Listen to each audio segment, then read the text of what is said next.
अभिवादन स्वीकार कीजिए नीरज राव का कल्चर क्वांटम के इस अध्याय में. This episode is based on some of the most important topics which are expected to be coming in this year prelims examination from art and culture topic. So let's cover this part related to art and culture most important topics. So the important topic number 1 is classical literature of India. There has been some new addition in the classical literature of India, and moreover, there has also been some sort of modification in the rules which have been laid down by Sahitya Academy for recognizing the classical literature. So the new criteria laid down by Sahitya Academy in 2024 includes number 1, there must be antiquity of the text. They must be more than 1500 to 2000 years old. Number 2, it must be regarded as heritage by the generation of the speakers of that particular language.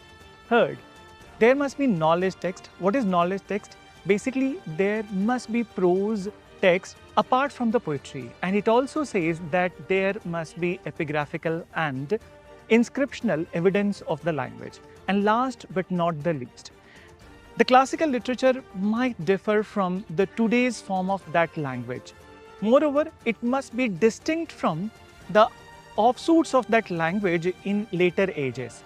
So these are the 4 criterions which have been decided by Sahitya Academy, and if the languages fulfill these criterions, so they will be enlisted in the classical literature list. So let's talk about which all languages are classical. So Tamil was the very first language which was given classical status in 2004, followed by Sanskrit in 2005, followed by Kannada and Telugu in 2008. Both the languages were given recognition on the same day. Then comes Malayalam in 2013 and Odia in 2014. Last year in 2024, Sahitya Academy has decided to give classical literature status to Marathi language, so as Pali and Prakrit, Assamese and Bengali. As far as the states concerned with these languages, so Marathi language and literature mainly concerns with the Maharashtra, Pali and Prakrit with Bihar, UP and MP, and so as Assamese from Assam and Bengali from Bengal. One more thing I want to add in this part, that Marathi developed from Maharashtri Prakrit, and moreover Assamese and Bengali, they developed from Magadhi Prakrit. Another very important detail I would like to add in this, that Gatha Saptasati, written by one of the Satavahan king, Hala, is believed to be one of the initial example of the Marathi, and it was actually written in Maharashtri Prakrit. Second important topic is also related to languages. Very recently, Google has announced that it will be developing Google Translate of 110 Indian languages, and it has already added some of the Indian tribal languages in the Google Translate, which includes Kokborok of Tripura, and it is the lingua franca of the 19 tribal communities of Tripura. Apart from it, Tulu, Marwadi, Awadhi and Khasi has also been added into Google Translate, and Santhali is already the part of the Google Translate. Another very important information related to Santhali, that perhaps it is the first tribal language of India whose Windows system has been developed in its script, which is called as Olchiki. Ministry of Tribal Affairs of India is developing the digital archives related to the tribal languages of India. It's a very august initiative of the Ministry of Tribal Affairs to protect the endangered tribal languages of India. Important topic number 3. Kozhikode city of Kerala has been recognized as the first literature city of India. The city boasts of more than 500 libraries and more than 70 publications. Fourth important topic is basically manuscript of 3 Indian literature, that is Ramcharitmanas, Panchatantra and Sahardya Lok Lochana, has been recorded in the Language Register of Asia Pacific. It is an initiative of UNESCO which started back in 1992. Moving to important topic number 4. Very recently, UNESCO has recognized charaideo moidams in Assam in the UNESCO Tangible Heritage List site. Charaideo moidams are basically burial sites of the Ahom Dynasty in the foothills of Patkai hill range.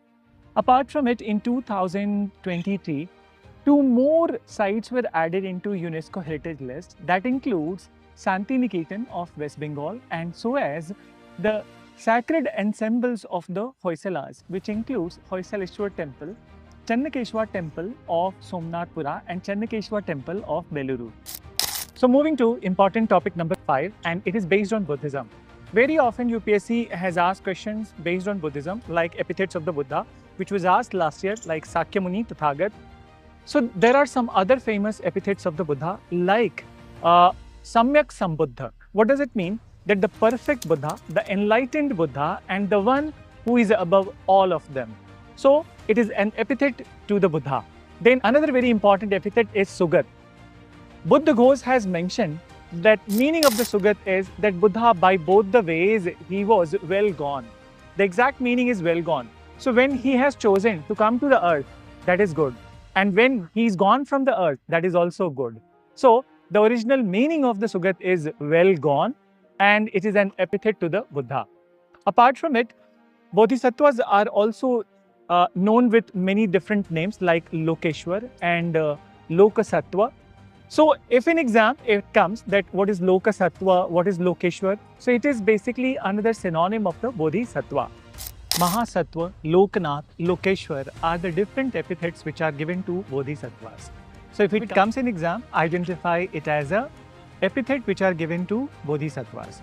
Moving on to the next part is basically the Lokottaravāda branch of Buddhism. Basically, Lokottaravāda means that knowledge of the transcendence, and Lokottaravāda was one of the main important branch of Mahasanghika. In fact, there were 3 important branches of Mahasanghika, which includes Bahusrutiya and Pranaptivāda. So what is the difference between the 3 branches? Lokottaravāda says that Buddha Vachan were transcendent in nature, but Bahusrutiya and Pranaptivāda, they say that teachings of the Buddha are both transcendent and provisional. So remember that teachings of the Buddha are transcendent and provisional in Bahusrutiya and Pranaptivāda. Another very important theme from the Buddhism is Madhyamika philosophy. Nagarjuna was the founder of the Madhyamika philosophy, and it is basically elaboration of the middle path which has been prescribed by Buddha. So he was the main philosopher, he was the founder, but Aryadev was also one of the important contributor to the Madhyamika philosophy, which was initiated by Nagarjuna. So the important work of Nagarjuna in which this philosophy is mentioned is called as Madhyamak Karak, or it is also known as Madhyamak Sastra. Another very important Buddhist scholar is Dignag. There was a question based on him last year. So Dignag is known for establishing school of logic, Hetu Vidya in Buddhism, which gets some sort of inspiration from the Nyaya school of Hinduism. Dignag is also known for writing 3 momentous works, and these works are Praman Samuchaya, Alamban Pariksha, and Nyaya Mukha.